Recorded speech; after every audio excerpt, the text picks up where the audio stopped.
She just broke the ceiling. Yeah, that's when you say something really. We can do with that one. Okay. I'm ready.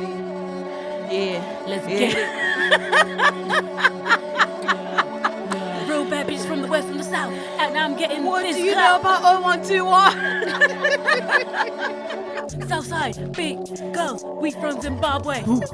We get money and we don't pay our way.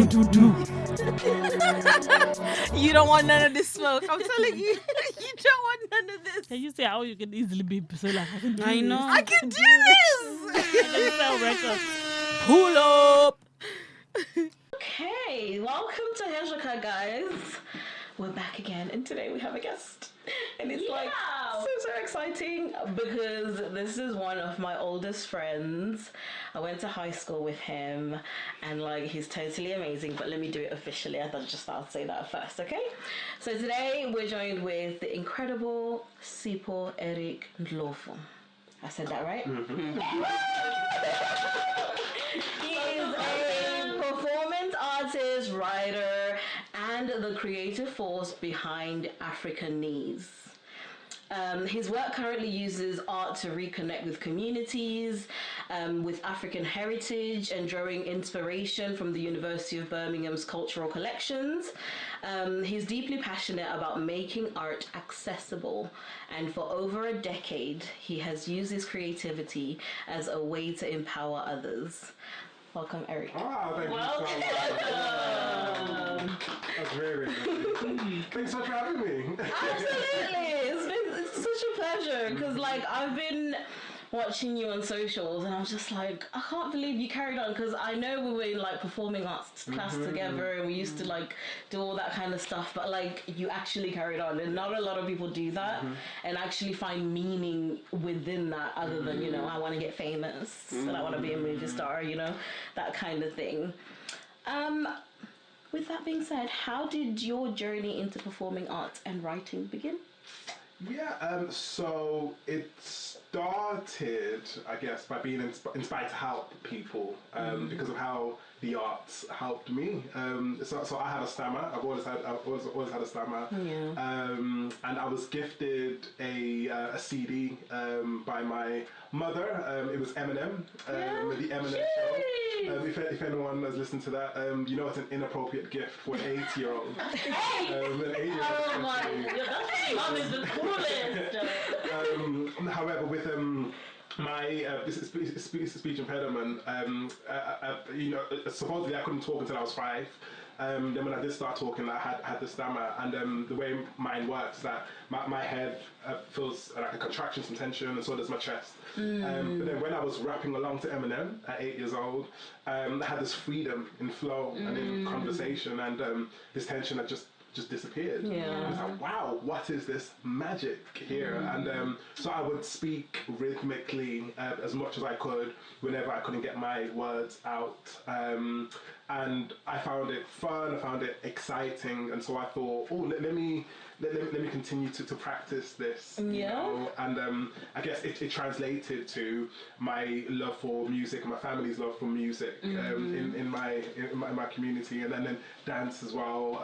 Then yes, performance was just there. But actually in our drama classes in school, whenever I was given a character that I had to play, once I'd learned my lines, you know, and I'd rehearse, because that character, you know, wasn't written in any of their descriptions that they had a stammer, my feeling that I carried me every single day disappeared. So when I was an actor, it just wasn't there, and I was like, whoa, there's something powerful here. And so I decided to just continue practicing it personally, but I guess I just wondered if I could ever offer other people an opportunity to express themselves and to perform in order to overcome anything that they were going through, or maybe explore any of their own tensions. And that's really been like the genesis of my story, I guess. I think that's really interesting how like you can look at like a character and then you're like, you know what, I feel comfortable to portray this, and that it doesn't affect you as to like who you think you might be, and it actually helps you along with who you are now, if that makes sense. It's like that's how you sort of develop through art, and I think that's actually quite amazing, because I was gonna ask how you think art helped you navigate your neurodivergence and speech impediment, but I feel like you've already gone into that a little bit. But like, so the process was basically you getting the Eminem video and then rapping along to it. That was the process, essentially. That was it. I was rapping along to the lyrics. I can't remember the lyrics I was rapping to. I know that there's one song called, I'm not going to say it, but... safe space. Yeah, it's a song called Superman, you know? Okay. And it's obviously Eminem was a grown man in what he was rapping and singing about. And I was just going, I can be your Superman, can be your Superman. But what he's really talking about is, you know, some really explicit. But you know what? I often find that when we're young, we don't really understand what we're saying. I know what innocent mind. Do you know what I mean? With Candy Shot. Remember how we used to sing that? In my head, I go, yes! I'm saying Candy Shot. I used to imagine a whole shop. You know? Yeah. Absolutely, I was rapping that at 11 years old. Okay.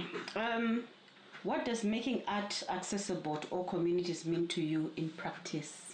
Yes. So, interestingly, I come across a lot of people who think that they are not artists or that they can't create. Yeah. However, I guess my privilege is that I've often been in spaces that I'm encouraged that, really.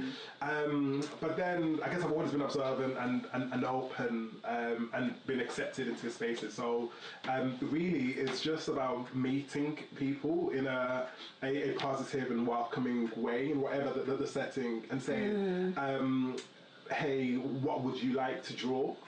Not can you draw, but what would you like to draw? Yeah, and that same, kind of question. just skill set, isn't it? It's like, Open it up. So same question with writing, same question with dancing, with producing, anything at all. Because it's not about what it is that you're creating, but I think it's really about the process you go through. You might make something, and at the end of it, you're like, okay, no one needs to see that ever. But what you've just gone through, you learn so much about yourself. So that's what I really, absolutely, that's what I really champion. And it's such like an introspective, personal time that you spend with yourself, that you might find that, you know, you laugh like with yourself or at yourself, and you're like, oh, okay, apparently I don't know how to say that word or whatever it is, but it's such a good way of spending time with yourself as well. So yeah, that's why I try to encourage whenever I'm in those spaces. Especially without shame, because even sometimes when you're doing things by yourself, you can even shame yourself into not revealing yourself to yourself. I don't know if that makes sense. You know, when you're alone and you're like, oh, that sounded weird, and then you kind of back out of it, even when you're by yourself. So if you're by yourself, feel free and do what you got to do. Nobody's looking at you, nobody's judging you but you. And don't judge yourself. We've said it in all other episodes before. Don't judge yourself, and you can get to a place where you can literally use art in order to discover yourself and get to know who you are a little bit more. Which is true. That's the whole point. Yeah. So how has the Zimbabwean community influenced your work and artistic identity? Oh my goodness. Well, Shout out to the Zim community. every time, every day. It's so interesting, as I'm sure we will all be able to attest to, growing up outside of Zimbabwe, right, wherever that is, what it means as far as how do you stay connected to your communities, because that's also part of it as well. I think, like, as you're assimilating, whether you're doing it consciously or not, right? When you're applying for a job, you might change your accent a little bit, right? Code switch. Might write things a certain way. In certain areas, you might walk a different way, dress a different way, all these things. So, you know, there's moments where I'll be performing, and I often write and I'll use, I'm in Ndebele when I'm performing, whenever I'm facilitating, and especially opening up a space, I'll introduce where I'm from, and I'll say, yes, my name is Sipho. You can't give me a nickname. It's not C. You know, you're not gonna show. Yeah. Oh, say my name. Listen. It means something. And it's important. I went through a time, like when I would have met you and I introduced myself as Eric. Yeah. That was because when I joined that school, you know. That school. I'm trying to not give it to Do you know background check on me? I don't want to give it specific, but I remember being sat with my dad and the teacher like assigning me in.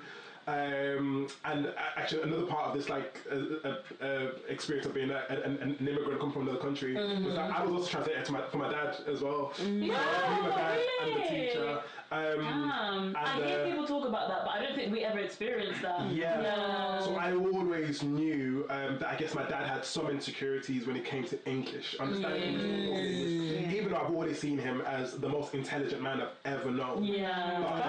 Because he speaks multiple languages and all these things. However, because English wasn't, or he felt as though it wasn't strong for him. Down. So when I joined the school at about 13, 14, and I was translating all these things, one of the questions they asked me was, so how should we write your name down? And I was like, Eric. I said, because Eric's my middle name. Put Eric before Sipho, because you know, being in this country, like I already stammer, I'm African, have a foreign sounding name, so I already have an English sounding name. Give me that. But yeah, whenever I'm performing now, you know, I introduce myself and where I'm from, so other people can also be proud of where they're from. But whenever I'm performing and there's anyone like who's from Zim in the audience, and I see the smile and I see that, this is it now. You know, that's why it's important to me. It gives me so much. Absolutely, that's so important. So do you see loads of Zimbabweans when you're performing? Not a lot, but sometimes. Zimbabweans, you need to come out, okay? Pop out. You need to come out. You know what? You need to come out. You need to because I think there'll be like pockets of Zim communities in certain areas. Absolutely, there's a lot of said at the beginning about people not knowing that they are also creative. Yeah. So probably when they see your flyer or something, they're like, I don't think this is something that I might enjoy. But you don't actually know until you try. Yes. So yeah, you are 100% right that as Zimbabweans we're supposed to explore some of these arts, because when you think about arts, most people just think of Mbira. Have you ever thought of that? Yeah, especially when it comes to Zimbabwe. Yeah, Zimbabwe, they just think of Mbira. They're like, no. Like, I'm not going to be interested in that. But there's more to arts than just Mbira. There's a lot more. Like what Sipho said, there's drawing, there's... anyone is a creative. Those carvers on the side of the road always fascinate me, the kind of work they do. Well, I don't know.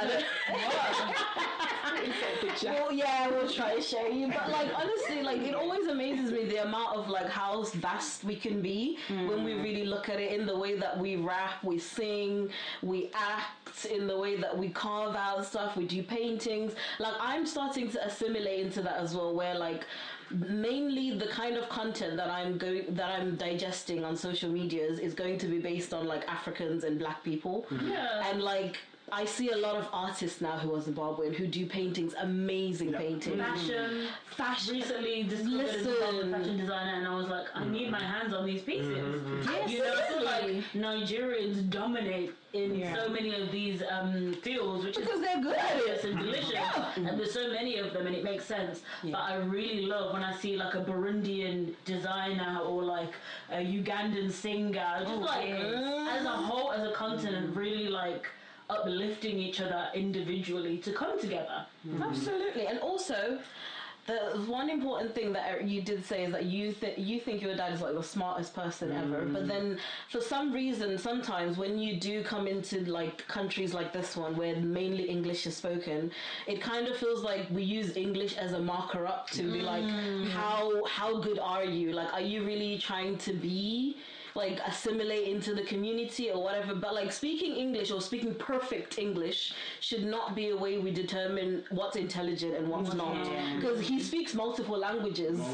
Good Lord, English may not be one of the best ones he's good at, but when you have 5 languages roaming around in here, listen, you're smarter than anybody, but for some reason we always use English as a way to mark up our intelligence in a way, which we need to stop that. That's what I came to understand as well. That, when English isn't your first language, your brain is having to translate it. For you to understand. Oh my God. For you to get to that process where you're then talking out in English and choosing what I'm going to say and how I'm going to say it. That is such a complex and specialist skill to have, doing. So for someone to ever suggest, which has been suggested for a very long time, that you're not as intelligent as other people, absolutely, because you're not speaking English, but we have to change this narrative, and so and it's common sense is that no, you're actually wrong about that.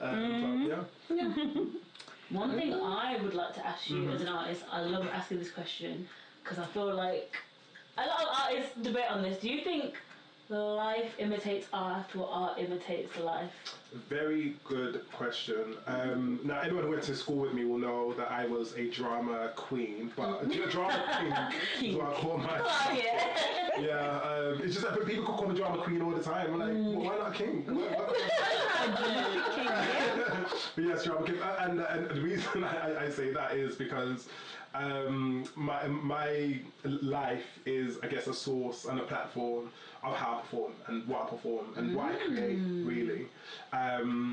Because it has to be real, has to be true. So I might not be able to express anger like another person. However, the way that I will perform anger is based on how I felt when I was angry. That when I tried to order a decaf vanilla latte, and we don't have your syrup. You don't have syrup. Curses! So my anger, I know, over dramatization there, but my anger in that moment will come from that. And then the opposite as well of art imitating life. Is that like we are creators in this world, and we create things that we want to see or want to process. So it's cyclical, really and truly. It's what you're basically I'm gonna need to use Google a little bit. You are an artist creating art, but you are the art that was also created. Like. I like that. True. Clock it. Look at your hair right now. That's art right there.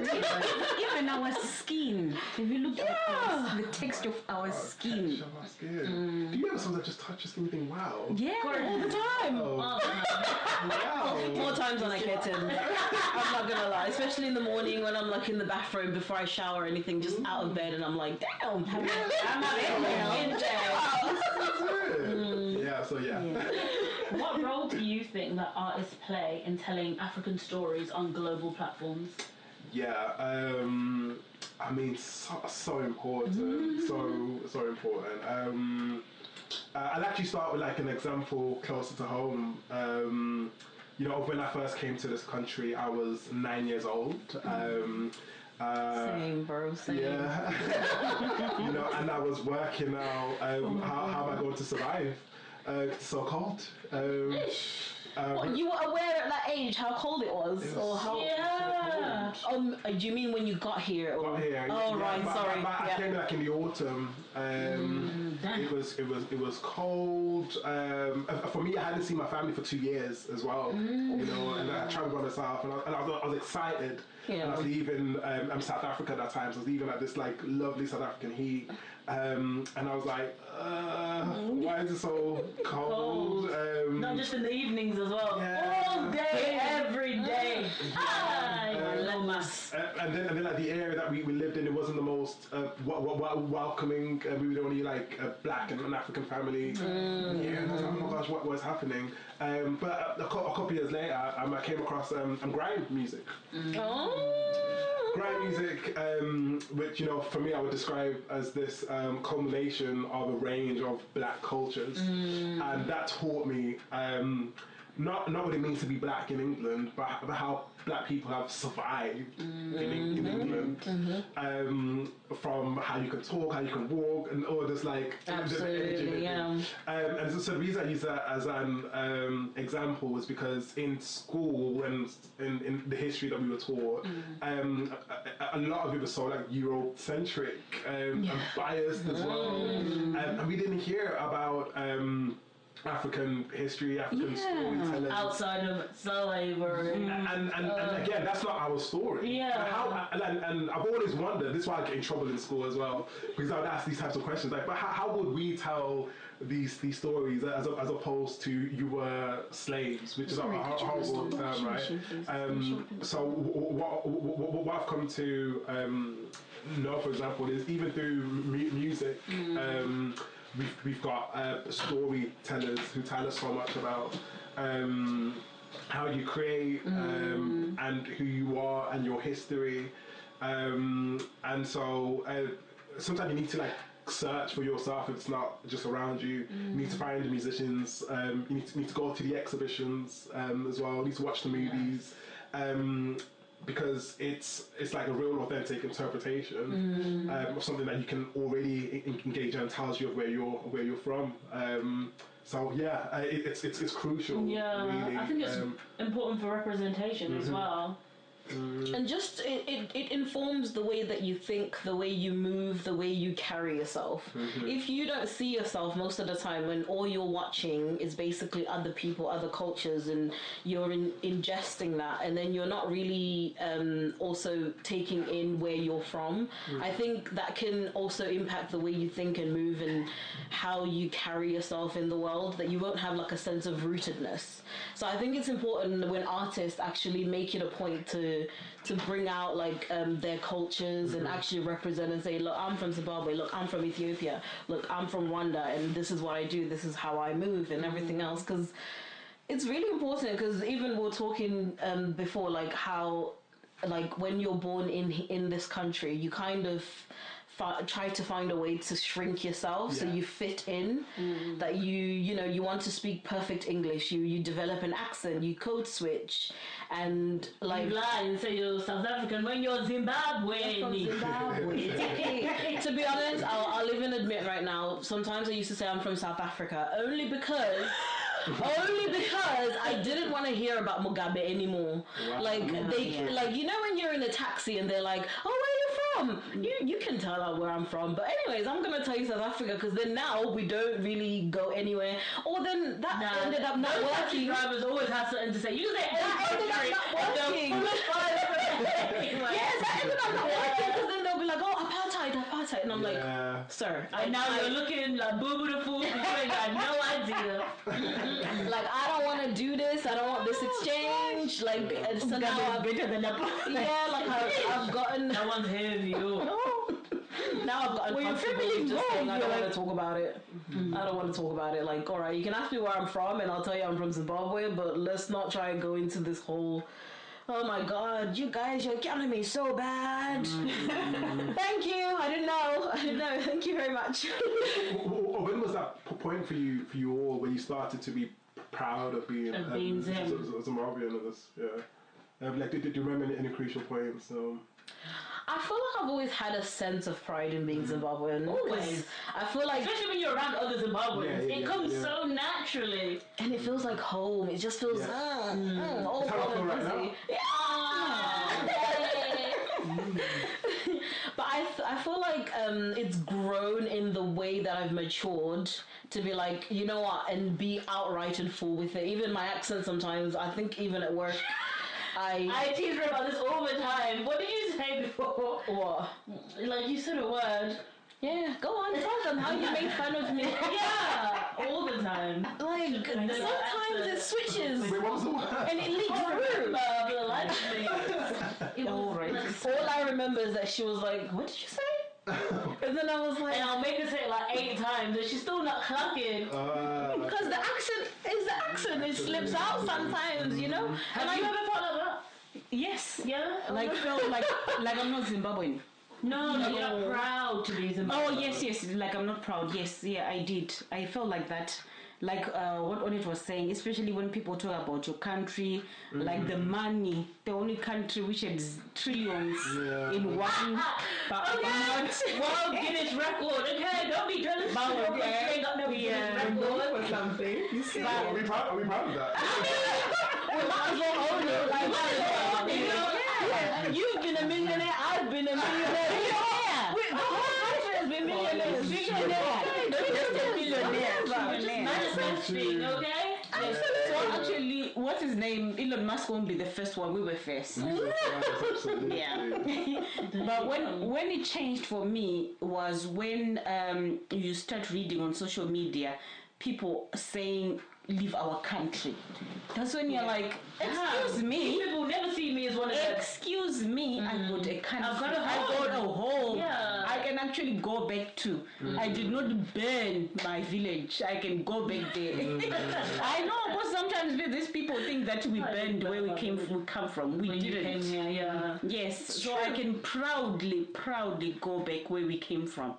So that's that's where it just, especially when you go home, you feel you belong. There's this sense of belonging that's just there, even if you know people are saying this and that about it.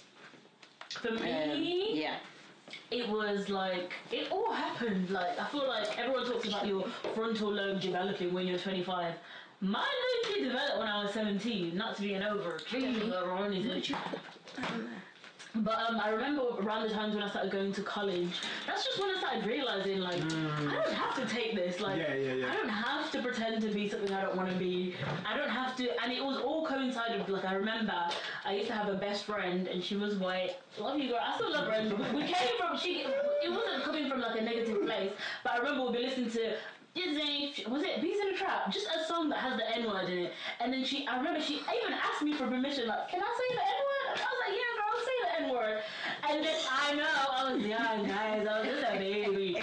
But then, like, when I grew up, I realized, bro, like, that actually made me uncomfortable. Like, and even though it came from a good place, she just wanted to be in the vibes, and she even asked. It wasn't even like she was just like, oh, girl, whatever, like, you know, I'm not racist, you know, people are like that. But then I remember even making, like, an announcement, like, I know it said it was okay before, but it's not okay now. Like, you can't say that, you can't do this, you can't, just bare boundaries that I decided that I'm no longer accepting this. You can no longer be like, oh, monkey, or like, oh, do you taste like chocolate, or something that, like, can be seen as minor, like, oh, it's just a joke, man, like, don't take it so deep. Or even when people, like I'm saying, don't mean it in like a vicious way, but just the fact that it's making me feel away is enough for me to be like, no. Yeah, for sure. And then, from then onwards, like, I'm Zimbabwean. And I feel like even now, as I'm an adult, guys, who said I'm an adult? I guess I'm an adult. You mentioned your frontal lobe developing. Have you reached that 25? You don't need to... I'm over 25, I fear.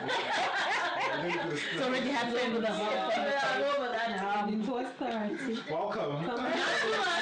We're slowly beckoning you. Come on. Now you come to jump into my mid-20s.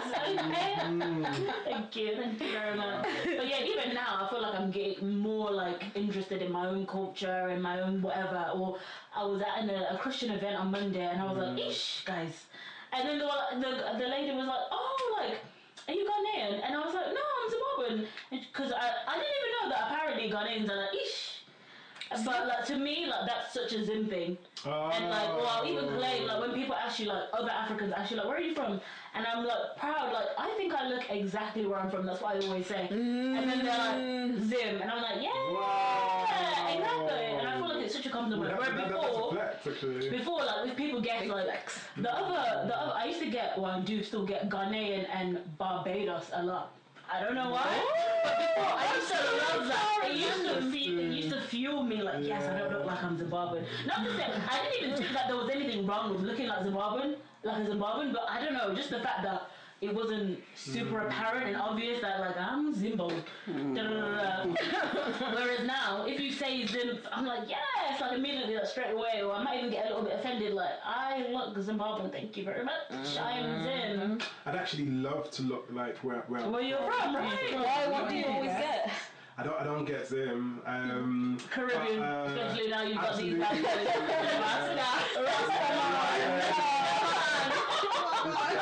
Yeah, definitely get a character. I think it's about the way you carry yourself as well, and what you project. People will see it. So I think I need to like wave my flag a bit more each time, so they be like Zim. But don't ever say. Don't ever say like any like Southern African region. No, damn. I know. It's okay. What do you get? We'll get there. What do you get? I normally get Zim, to be honest with you. Just the Zim queen. Yeah. Me? That's a can't Zimbabwean even woman think. if I've ever seen it. I can't even think what people have said before. A Nigerian, I think once, because somebody said, "Are you sisters?" And I'm like, okay. Are you sisters with a Nigerian person? Yes. Oh, okay. Because if you look at people from southern of Africa, we are different. We've got different skin tones and different facial Features. Mannerisms as well. Yes, when you look at East Africa, they've got different. So West East Africa, Africa, you know what I mean? So so I was like, okay. Yeah. What about you, babe? Nigeria. Yeah. You always get You it's because of your gap. Nigerian. Yeah. I think it's because of the gap. it's You the never gap. maybe me Yeah. too because of my gap. Yeah. Yeah. I was like, oh, you're Nigerian. I had somebody full on call me like a Nigerian name. I was like, oh, what's your name? I was like, oh, I'm Demi. Like, Demi Lola. Thank you, I was like, no, I'm Zimbabwean, but I've had Nigerian like They thought you were trying to run away from your culture. They're like, okay, No. But when I say redemption, they're like, Zimbabwean, right? I was like, yeah. Because we're known for that. Yeah, for our names. Our names, different names. Yeah. Yeah, it is the thing. I can always see a Zimbabwean person or a From South their African name. person. Not just from walking. Oh, I've seen it. Yeah. On the high street, like auntie or. South Africans, I'm gonna have they've got a look their now. own. If you look at their skin tone, Absolutely. especially if they are light skinned, their light skinnedness is different from Zimbabwean. Yes. Yeah. Yes. So you can actually differentiate. I can see it. It's the same thing as if you say a Ghanaian and a Nigerian, you can actually tell the difference. Absolutely. Yeah, sometimes. Yeah. Sometimes you can. That's what Yes, but most times you can. Yeah. Damn. With guys, you can look at the head shape, and it's always. Nigerians and their head shape. We don't want to get We love it though.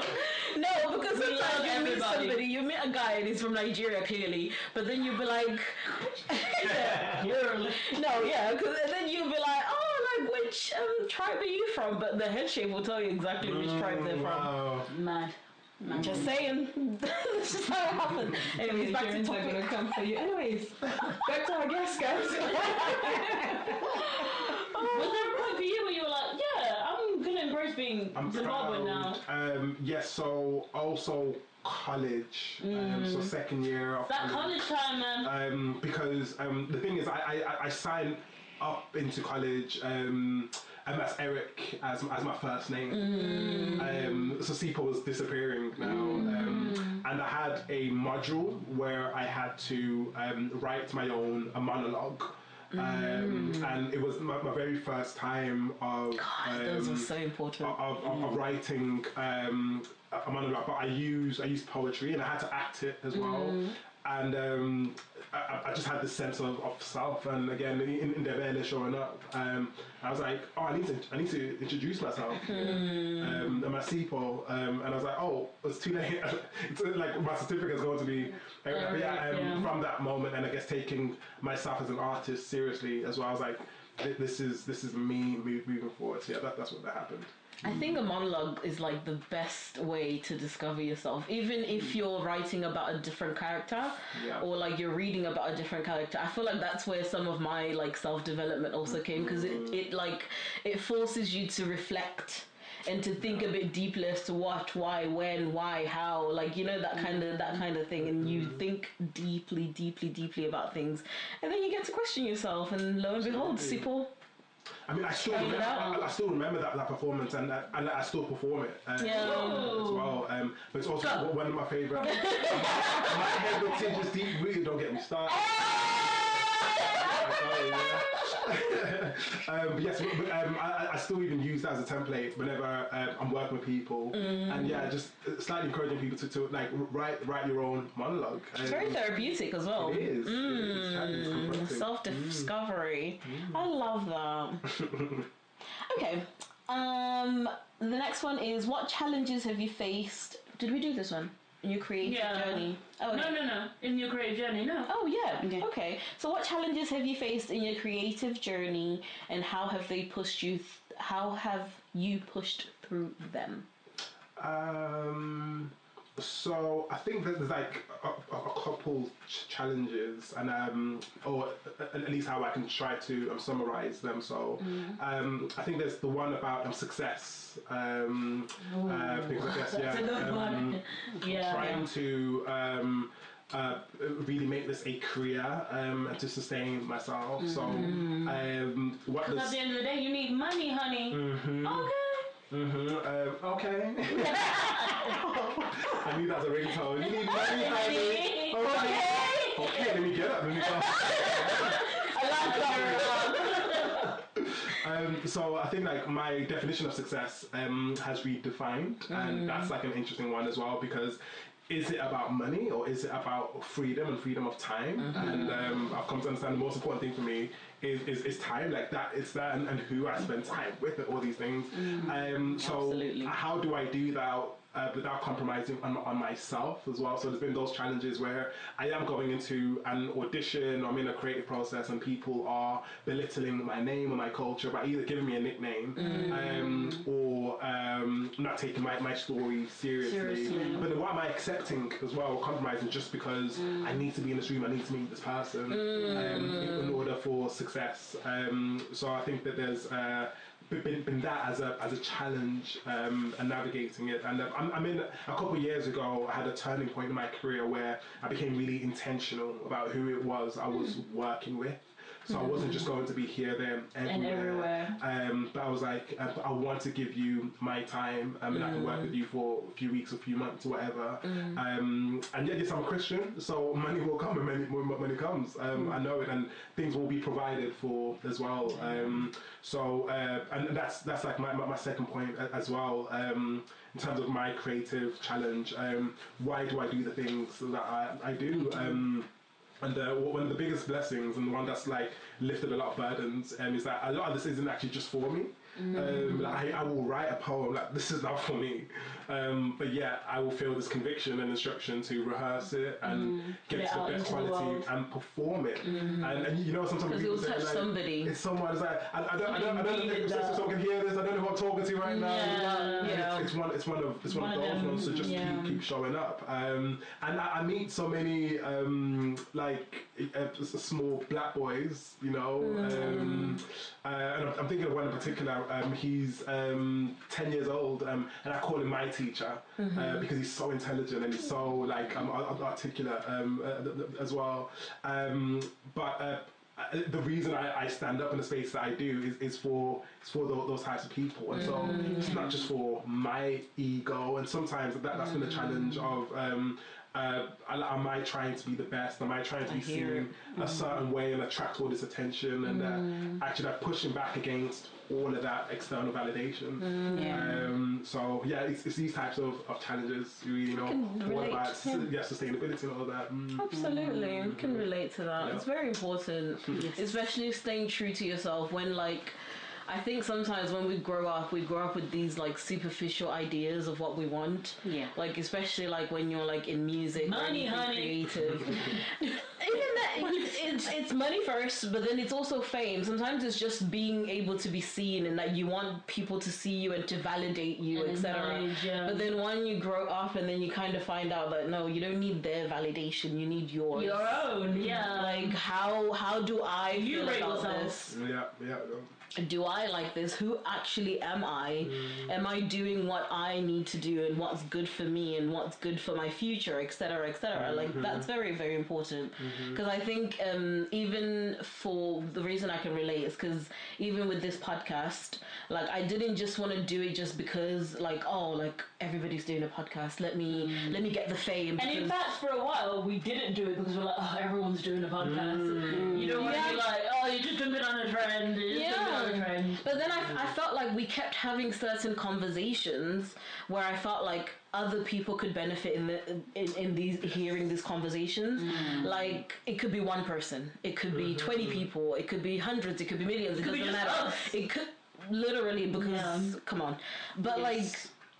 I just felt the need, like, consistently. I feel like I kept pushing because I kept getting, like what you said, like a conviction to be like, somebody needs to hear this. We keep discussing these things in our own close quarters, you know, and then afterwards we go off into our lives and whatever, and then it benefits us, don't get me wrong. I feel like that's why we are the way we are as well, and that why we're so close, me and my sisters. But, like, I also felt like, you know what? Somebody out there doesn't have sisters, number one. Somebody out there doesn't have a community like that. Somebody out there needs to hear certain conversations, certain encouragement, certain things, like even having conversations with people like you where like they can also see like, you know what? Yeah, I can go into art and I can make something meaningful out of it, and it doesn't just have to be something that's like, oh, yeah, it's fame, you know, I want to get famous, I want to be like, you know, God knows whatever, insert whatever famous person that you're thinking of, where there's no substance to it, there's no life in it, there's no, you know, heftiness to it anyways. No, but this is why I'm here. Like I'm so inspired by what you've decided to do here, and I'm so grateful because I am one of those people. I'm not making black women blush. So, but no, honestly, I am one of those people who sometimes feel like I don't have a community. Yeah. You know, because I've maybe assimilated too hard now. I can't just go to anyone's house and have salsa. You know, I don't get that. Maybe I need some invites. I don't know. But anyway, come and have salsa, Eric. Please, one day we'll cook salsa. Let's have the queen herself since 8 years old. I can cook it well. I can cook it well. No, I can. I hear a salsa night coming. Salsa Sundays. I know, right? poetry. Listen. I'll bring the vibe. It's such a good night, though. Absolutely. But Bet I'm actually gonna do that. Yeah, no, honestly, like because you've decided to follow through on what you were interested in doing. Like it's also helped me as well because I've had offers to go on other podcasts. I don't go on those podcasts, no way. But I'm here. I know that's right. I'm here because I was like, yes, like I seldom have opportunity to sit with other people from Zimbabwe who have similar lived experience, and we can talk through it. So of course I said yes, you know. Yeah. I feel that's made my day. My heart's right now. Swelling. Yeah, keep going. Just a little saying that us young people. Oh, okay. 4 years done. Oh, damn. 4 years. Yeah. Just 4 years, you know. 4 long years. Oh, I feel so nice. I kind of want to sit in that moment. You know? Eric, look what you done. And I have not been speechless in this platform for a very long time. Don't we know it? Anyways, last one, because this episode could be 2 hours, 3 hours long if you really want it. But anyways, last question is for young Zimbabweans or Africans wanting to pursue art professionally. I was going to ask that. Great. What advice would you give them? Pursue it. Yeah, pursue it. He said just do it, Nike. Pursue it and enjoy the journey, enjoy the whole experience as well. If I may also talk to the parents as well. Please, parents, we are here. If I may talk to the older siblings, if I may talk to the wider communities of hear your young, quirky artist child. Even if you look at them like, who is this weirdo? That's getting on those things. Just hear them out because they are able to articulate something that maybe other people can't and find really difficult. art is just another language in the same way that maths is, and the same way being able to preach, same way being able to cook, and all these things are so necessary. So it's also talking to the wider community and support it, encourage it, humour it. But yes, for individual artists, do pursue it. That will mean something very different for you as well. Part of that might mean that you're sitting with yourself in your process of why are you doing this, and do the things that give you joy as well. For me, it's going to the Birmingham Museum and Arts Gallery. Since I was 16, being in that free art gallery and seeing the paintings, did things. Do you know how long I've been saying I'm gonna go? Go. And they've just redone it as well, haven't they? Yeah. I'll give you a personal tour as well. God, honestly. Say no more. I'll take you through it. I'll take you through, but yes, go to the things that give you joy and move you. So it's been those cases for me. Most recently, we're talking about connecting to your communities. Going to Amapiano events has meant something to me. I don't just want the party. It's not just that. But genuinely seeing so many people proud. Yeah. I didn't grow up. We didn't grow up where there were events, public. Yeah. For Africans. I just need to change. Amapiano events. Yes. Have just exploded, and I remember why it was so important for me to go into these places and seeing people waving their flags, their African flags, doing their dances, specifically saying, I don't move like you, or for me it's more in the hips, or it's more in the shoulders, and all these things. And okay, well I'm about the footwork then. Honestly, you know, and like all these differences, and so going to these events, I'll be in there, and then I'll go home and I'll write afterwards. Like inspiring. Absolutely, and so that's why I go to these events. As I said, like it's not just for party, but it's because I know it will give me more of that inspiration and juice. So that's the advice there to the one trying to pursue art, to go to the places that inspire you, and if that is movies, and as you were saying earlier about like Zim communities have to go out more, go to the poetry events, go to the music events, open mic, whatever, and just expose yourself to the things you want to be involved in more, and then go home and make your own. But it's good to stay in it as well, especially when you start networking as well, because you start seeing the same people. It's like, oh, did you go to this person's listening party? It's like, oh no, but I was at this exhibition. Were you there? Yeah, I was there. What did you think? And you create a community. And you start creating community. So always, and also it can be fun as well. Like just like all I'm asking you is to go to things that you enjoy and things. So that'll be advice. 100%. I have a question. If you could look back to your younger self and where you are now, what advice would you give yourself? Oh, very, very, very, very good one. Because I was hard on my younger self. So I was hard, you know. I was like, be better and not being silly. But I think the advice, even just as far as, you know, what we've been talking about today, I think, I guess I subconsciously went through a process of compartmentalizing so many of my life and lived experiences, and if I could have just encouraged myself to be around more Zimbabwean people as I was growing up, while still living in this country and doing whatever else, but just to be more, I think that would have been so helpful for me, and to actively pursue it as well. Because maybe that sense of pride would have come like earlier and informed more of my work. But besides that, what else would I told Lil man? Because I talk to him sometimes. I talk to him in the show.